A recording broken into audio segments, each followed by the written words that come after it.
Hello guys! Magandang gabi! Bayan! Kakauwi ko lang luto na kaagad. Luto ng hapunan. Gawa lang ako ng fish and chips.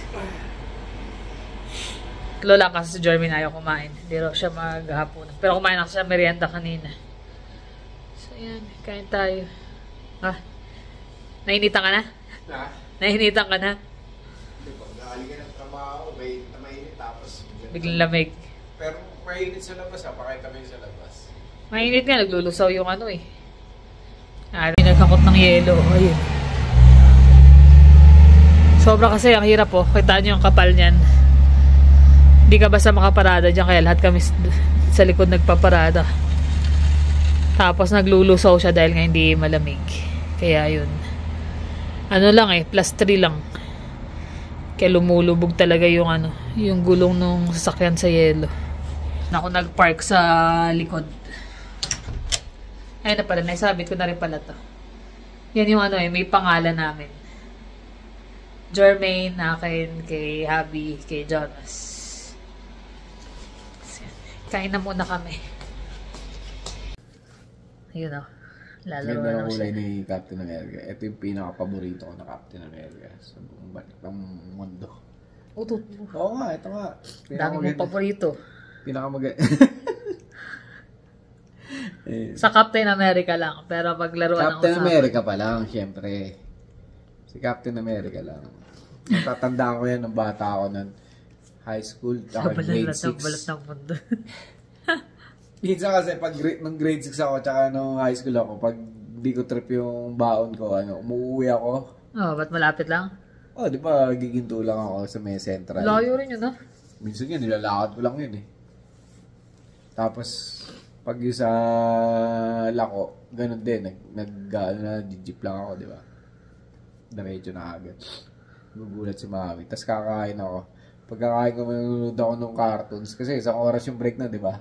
Nanonood ako ng cartoons. Captain America, Submariner, Avengers, mga ganun. Mga pangit pa yung cartoons pero maganda yung storyline niya. Kaya tonto ako Mahilig din kasi ako talaga simula pa nung bata ako sa Marvel Si Kuya Boy naman. Halata naman. Halata naman. Halata. Ayun. Tapos, ayun nga, may good news. Kahit na puro bad tripan kami dun sa... Siguro na-pressure na lang din kami pare-pareho dun sa trabaho. Siyempre, pag sobrang busy na, diba? Sabay-sabay na yun. Lahat mainit na ang ulo. Nagkasagutan kasi kami nung kasama ko doon na puti. Sabi niya kasi, di natapos na nila Melvin yung binlas nila. So, magpipintura na kami. Gusto niya lahat ng binlas ilalagay. Tapos yung ibablas pa nila Bo tsaka ni Melvin. Antayin pa namin. Para sabay-sabay. Oo, para sabay-sabay daw. Isa langan na lang. Sabi ko, pag nilagay natin sa isang cart lang yan, magdidikit-dikit. Wala nang space. Mahirap nun. Pag pininturahan mo yan, kailangan may certain na spacing yan para yung overlap nung panong pintura, nung baril, hindi pupunta doon sa kabila. Or pumunta man, konti lang. Gusto niya dikit-dikit, parang mga ganyan lang yung space. Pero mga ganyan, sabi ko, usually, ganun yung nagkakaroon kami ng problema. Nare-reblas Nare-reblas. So, dagdag trabaho na naman, madidelay na naman. Sabi ko, wag natin gawin yan kasi, dikit-dikit masyado. Sabi ko, baka madisgrasya, magkaroon pa tayo ng reblas. Sabi niya, kayo kasi nung supervisor namin si James, kami raw ni James, lazy. Yung style daw namin, laziness. Stop that laziness style of you and James, sabi nga na. Sabi ko, hindi laziness yun We're just using our head, sabi ko ganun. We're spacing it properly para ako wala tayong pack-up na mangyari. Walang reblas or delays. No, sabi niya ganyan. Pwede naman natin ilagay dito lahat yan. Tapos yung darating, ilalagay natin sa kabilang cart. Marami rin yun. 8 din. Sabi ko, dikit-dikit na lahat yan. Pag nangyari yun. Sabi niya. Sana wall na lang pinaturahan niya. Oo sabi ba, hindi rin kasi siya lazy. Sabi ko, hindi lazy yun. Sabi ko, alam mo na kako yung mangyayari, pero yung diskarte, wala siya. Sabi ko, didiskarte mo yan, isipin mo na lang, titirahin mo nga lahat, mabilis mangyayari, matatapos ka agad. Sabay-sabay, wala ka ng second load. Eh kaso nga naman, pag pumalpak yan, ulit yun. The next day pa uli ang pintura nun. Tapos, ang masama pa, ipapatch pa yun.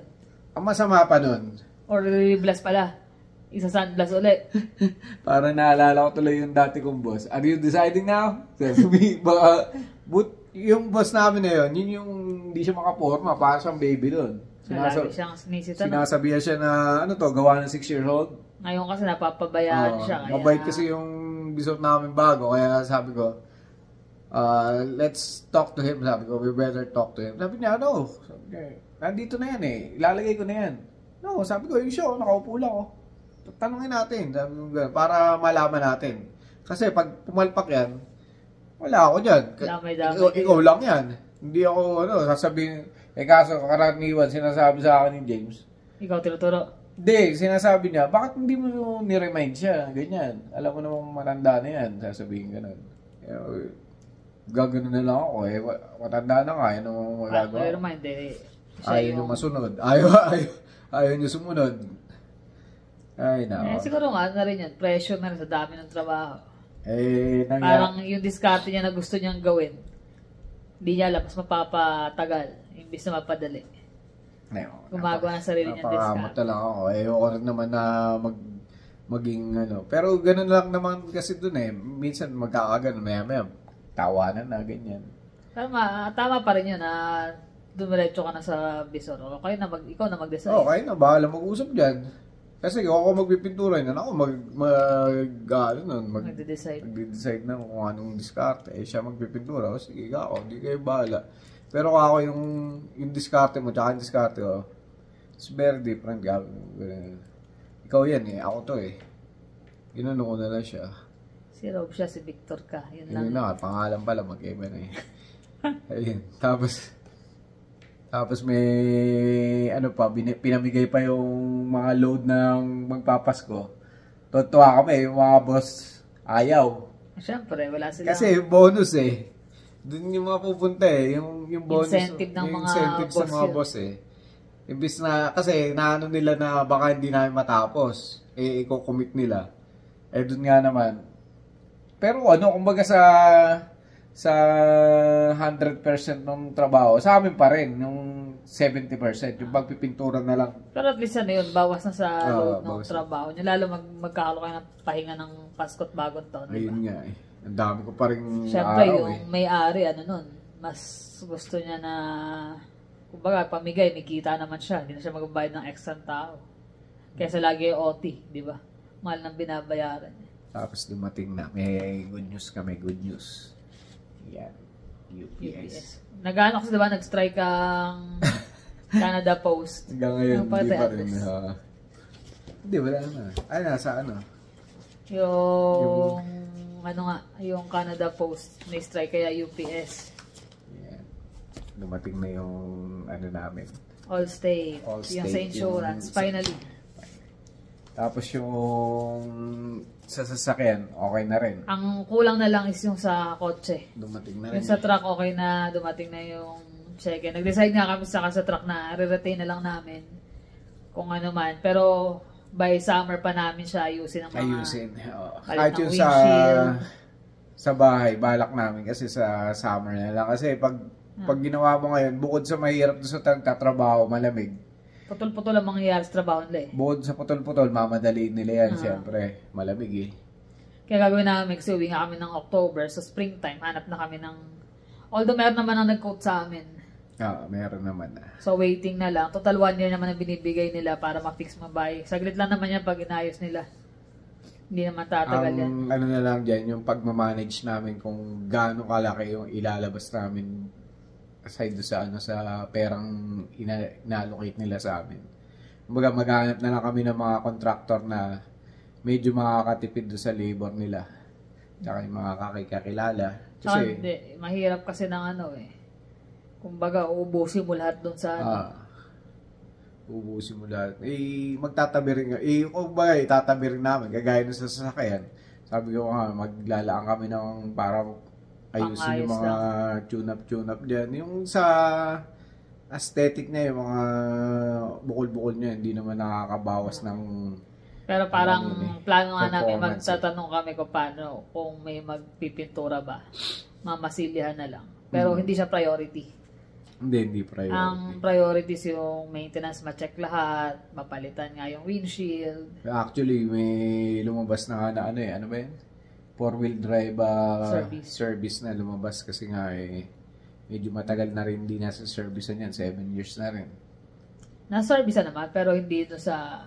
Ay, hindi doon sa 4-wheel drive niya. Kasi nga nung pag 4-wheel drive, hindi naman namin laging ginagamit yun eh, pag winter lang eh. So, ngayon, bali palit liquid yun, dinis. Lahat. Pero lahat yan sa summer na, sabay-sabay. Summer na. So, iniintindi ko na lang ngayon sa kotse kasi wala pa kaming contact o ano pa man. Pero thankful pa rin kasi at least nagkaroon na ng linaw.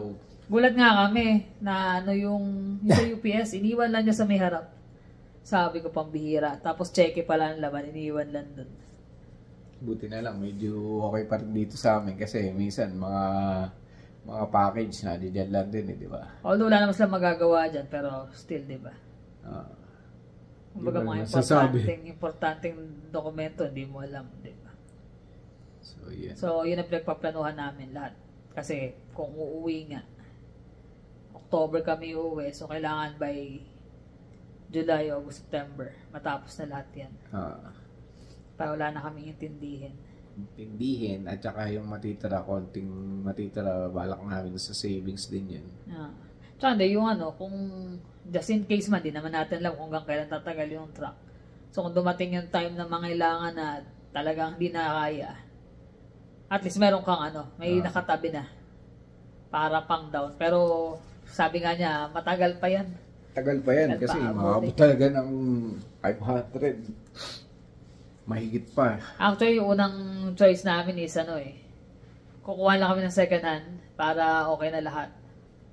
Wala ka nang intindihin. Kaya lang, hindi mo rin alam kung yung makukuha mo is kung okay ba. Tapos magdadagdag ka pa ng magkano din. Actually, meron kaming tinawaran na talaga. Pinuntahan na nga namin eh. Hindi na lang namin pinakita pero maganda siya. Kaya lang yung engine type niya 4 liters, 2.7 na turbo. Usually kasi sa truck, hindi B6, B8, 6.2, 5.3, ganyan. So, nag-aalangan ako kahit yung mga kasama ko dun na sa trabaho kasi mga nakatruck din yan. Kakukuha nun, gano'n ako. Sabi niya, baka may difference, baka hindi pa nila master yung yung engine na yun. Pero yung mga Ford, ganun eh. Mga Ford. Kaya ang nangyari sa amin, naging urong-sulong kami rin, urong-sulong. Pero nagbigay na kami ng offer. Nag-offer kami. Pero syempre, offer namin, ayaw namin maglabas ng malaki. Gusto namin yung binayad sa amin ng ibibigay lang namin dagdag ng konti. Dagdag na lang kami ng konti. Pero maganda na rin yung offer ko na rin dun. Oo, kaso, meron din kami nakasabay. Mas mataas ang offer ng 1,000. Mataas ang 1,000. Sabi niya sa akin, dagdagan mo na kasi. 1,000 lang naman. Sabi ko, kung talagang decided ka na magpalit na, ibigay na lang natin. Tapatan natin kasi mukhang na yung matanda Tama rin naman yung yung sabi ng mga subscriber natin na nung nakaraan pa yung vlog natin. Sabi niya, magdasal kayo, ganyan. Yun nyo. Nung gabi na yun, nagdasal talaga ako. Nagano kami, sabi ko sa kanya, sige, natin to.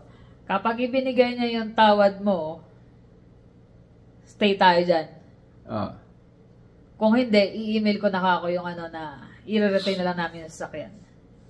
Hindi binigay.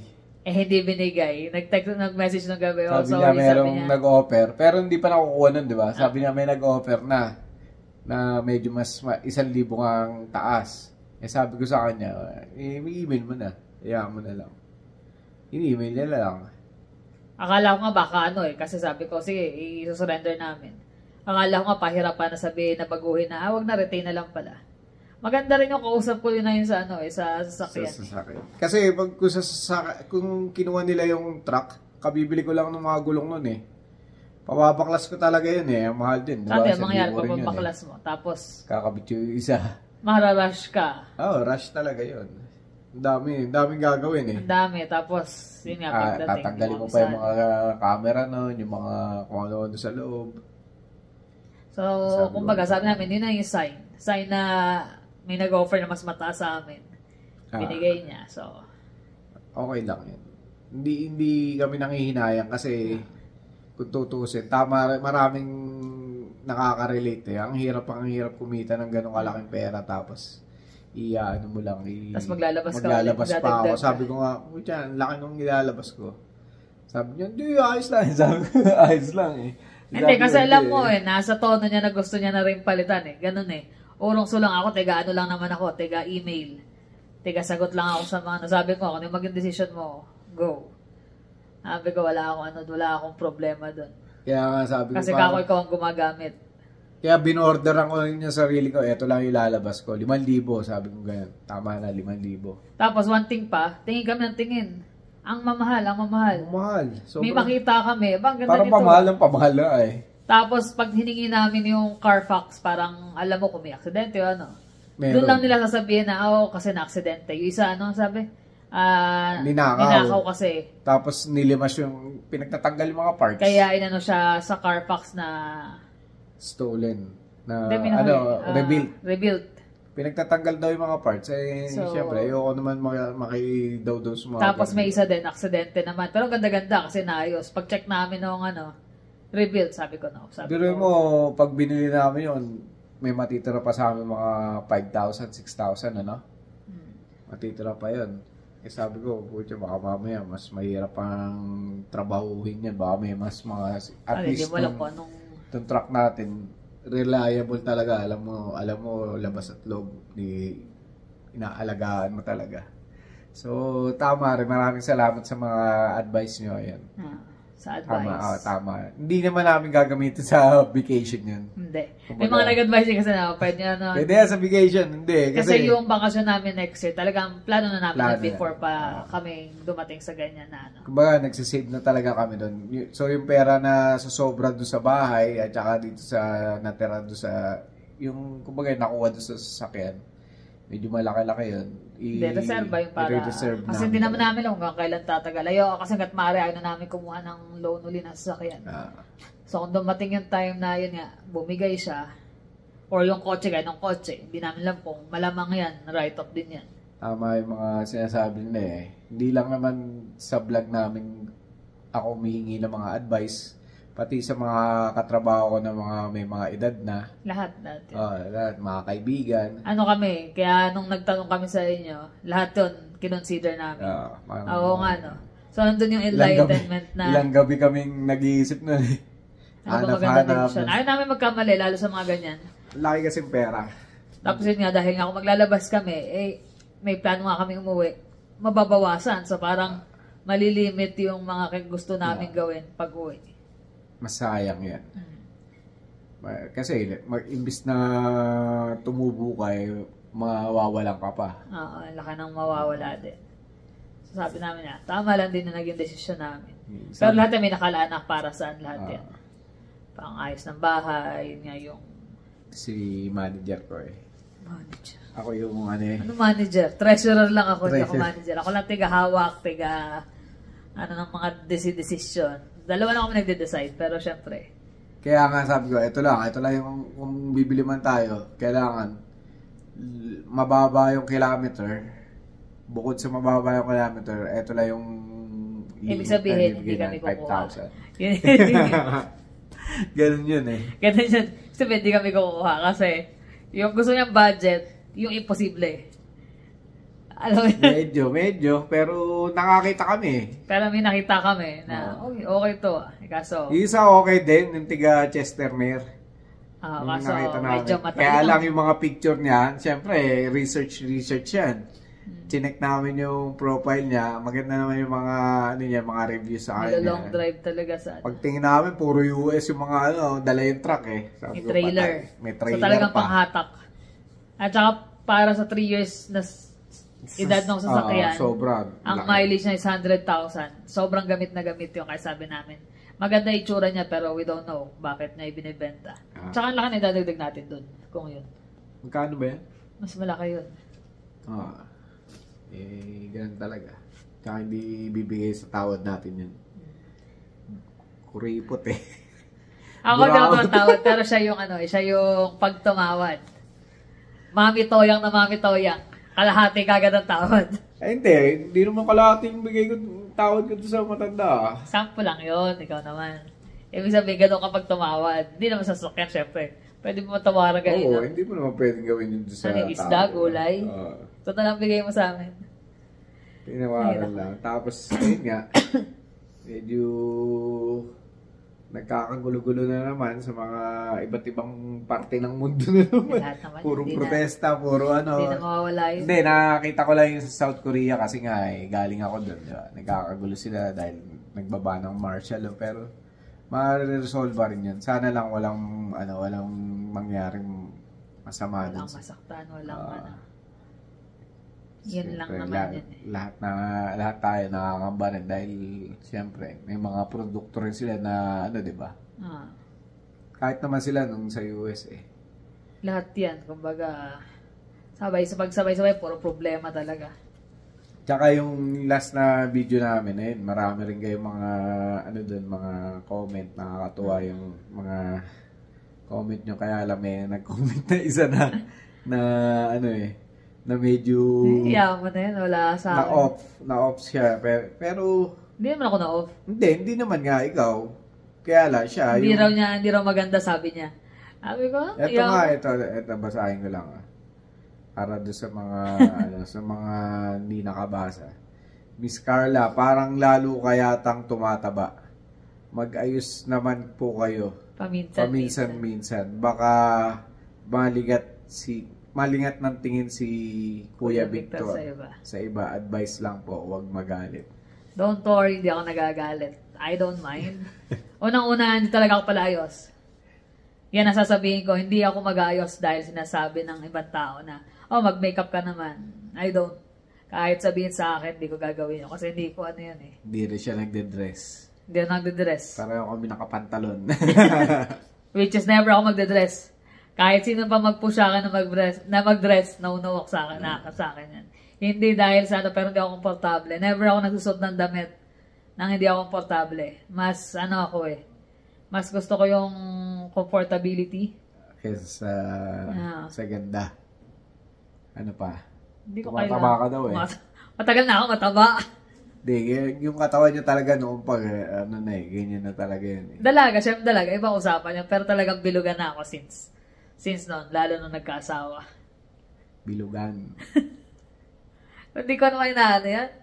Siguro siya, baka masyado siyang perfect. Hindi siya na. Hindi. Kumbaga, Tapos, sabi, baka matingin ako sa iba. Matingin sa iba. Yun sa tagal ba naman namin, kung matingin siya sa iba, bahala siya. Ganun lang yun. Wala na kami sa edad na selosa na, baka tumingin ka ganyan. Kung siya, go ahead. Kung aalis siya, umalis siya. Nagluluhan nga kami niya. Lagi nga kami. Amoy ulam ka ba? Baka hindi ka nagtrabaho. Amoy ulam ka ba? Tapos amoy bakal ka ba? Kami, ganun eh. Parang sa tagal na ng panahon namin pagsasama. Hindi na para pag-isipan pa yung mga gano'n na, sabihin mo yung gaya ng iba na, check ko yung phone mo. Hindi. Tapos na kami sa mga gano'n, mga bata-bata kami, yan. Siyempre, parte yun. Pero di naman ibig sabihin nagpapabaya ako. Sadyang ganito, hindi naman ako matakot talagang kumain. May mga days lang, siyempre, pag day off, cheat day. Pero hindi naman ako sabihin na kain ang kain. Ito na yung ko eh. Tsaka kung gano'n yung katawan niya, ganito yung katawan ko. Tumatanda na kasi talaga kami. Kumbaga, tanggap na rin namin yung isa't isa namin noon pa. Tsaka, ito talaga, hirap akong magpapayat unless talagang gutumin ko yung sarili ko na wag lang kakainin kahit na asukal. Gaya ng ginawa ko dati, nag-low carb ako. As in, wala kang tinapay, walang kanin, lahat. Lumabas nga yung buto niya dito sa tagiliran eh. Yung mga ribs niya eh. Sa tanda ko na to, pwede naman, pero pahirapan. Kain na nga lang sa araw-araw, parang hapunan lang kung tutuusin eh. Kahit nga ako, ito mo, laki ka naman ngayon. Kumbaga, nawawala. Kung papayat, maya laki uli. Sabi ko, Parang sabi nga uso. sa akin, ano nga natin, sabi ko, hindi na dapat pinapansin ng mga ganyang comment. Hindi naman doon sa ano. Kaya lang, syempre, medyo ano lang, ako yung na, ano eh, na parang mataba yung asawa ko. Hindi na, sa tingin ko, hindi. Kasi yung ganda, Sanay ka na sa akin. yung ganda kasi ng tao, hindi nakikita ng iba yung nakikita mo eh. Parang, Ayan, gusto ko. para sa tingin mo, Inside, ano nga eh, Ah. hindi lang pang labas. hindi na, para sa amin, hindi naman, super ganda, ganyan, sexy, ganyan, o Sa, macho. compare nga ako, tsaka ano eh, nag-aayos eh, baka hindi na ako pinagtrabaho nito. Actually, ako pa nga yung nagsiselos eh. Pag minsan eh. Kaya niloloko ko siya, nagtrabaho ka ba? Pagi ka, hindi ka, sabi niya, hindi ka nagtrabaho. Saan ka nagpunta? Minsan nga, maliit lang ako, anong oras na, ba't di ka pa umuwi? Ay, no. Lalo pag busy sa trabaho. Sabi ko, na-more pa ako, naggayos ako at ako yung nagpaka-sexy-sexy. Baka ka ng trabaho, dito ka sa bahay. Sabi wala yun. Mahalaga sa amin yung sama namin mag-asawa. Tsaka yung, ano, yung physical na ganda, darating at darating yung araw na mawawala yan. Eh. Parang, kahit anong alaga mo dyan, hindi... Lahat tayo tatanda. Tatanda. Lahat tayo mag-iiba. Mag-wither the way tayo, pare-pareho. Ganun talaga eh. Pero yung ugali ng tao, yung Pagmamahal. Kasi sa akin, napapansin ko lang, mas lalong nagiging sweet kami sa isa't isa habang tumatagal. Nung mga dapat tumatanda. Nung bata-bata kasi kami, maraming ginagawa, maraming labas dito, ang barkada, ganyan. Tatagal natin di ba? Magkaiwalay. Ilang years. Kaya parang lahat nung nandito yun. So, sinusulit yung time. Ngayon, hindi naman paghiwalay. Lagi na kayo nagkasama. Kahit day off, kahit nanonood lang. Pa. Ito nga sopa namin, lubog na rito. Kasi lagi kami dalawa nandito eh. Pero happy kami. So, yung mga ganong comment, siguro masyado siyang perfect or ano. Hindi, Okay lang yun. Hindi nga, huwag nga raw tayong magalit sa kanya. Hindi mo ako galit, pero kita mo, hindi ko nga pinapansin. Pero sa akin, hindi ko kailangan baguhin yung sarili ko dahil ganun. Na baka daw malingon. Matingin daw sa iba. Sabi nga, sabi na, beauty is in the eye of the beholder. Ayan. Sino yung nakatingin sa iyo na siya yung nagagandahan, ganun. Basta yun. Hindi sa panglabas. Mas unahin natin yung kalooban natin bago natin intindihin yung panglabas. Tsaka ito na ako, never talaga ako nagme-makeup. At di rin ako marunong. Unang-una, di ako marunong. Ako marunong. May makeup. Paano? Yung airbrush. Kaya ayoko maging trying hard na mag-makeup nga ako kasi kailangan ko lang mag-is. Doon ako magtataka na talaga. Patayin na ako. Alam mo, sa ilang years namin pag-asama, hindi niya ako. Ayun, minsan nung naglagay ang lipstick nung citizenship natin, taking. Tapos, nagsuot nga lang ako ng dress nung kasal nung ate ko. Kailan pa yun? 2005? 2005, just imagine. 20 years. Kaya, that's it. Kung ano yung nakikita nyo, yun na kami. Yun na siya. Yun na ako. Makaturo ka dyan. Siya yun. Ganun talaga. Ganun talaga ako. Kahit nga kita nyo, magsalita ako, mostly. Akala nga na iba, tomboy ako eh. Sabi nga nung nakakalbo ka na. Mga tigaro ka di ba? Yung mga, ganun talaga tumatanda na kalbo. Importante yan, yan eh. Mahalaga masaya ka. At least na-achieve namin yung mga gusto namin sa buhay. Correct. Na wala kang inaapi na iba. Kasi kung intindi mo pa yung panglabas na itsura. Dagdag lang sa gastos Tipid nga di ba? Mas tipid nga. Pero yun, hindi na ako nagpapagupit. 30 rin yun. Ako na nagugupit. Hindi ako nagme-makeup. Magkano ng makeup Ay, naka. Yan lang naman. Dami na namin ay chika, di ba? Yan lang naman ang aming araw for today kasi busy sa work. Pero ang bilis ng araw. Magda-day off na naman ako. 2 days na lang. Shoutout na nakaraan. Ay, oo pala. So, yun pala. Kasi nagpapa-shoutout siya last time na nakaligtaan namin last time. So, hello at salamat sa panonood kay Romano, Estacio, at saka sa wife niya na si Irene. Tiga Qatar daw sila. Yun. Hello, salamat. Tiga Qatar. Nakakatawa din pagka ganyan. Nakakawala daw ng stress.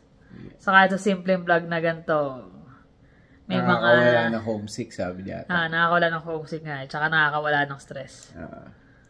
Sa panonood lang daw nila. Nakaka-relate daw sila ni misis niya. So, thank you sa inyong mag-asawa. Maraming salamat sa inyong panonood. Salamat. Tsaka thank you rin sa inyo lahat, guys. Sa mga comments, sa mga advice.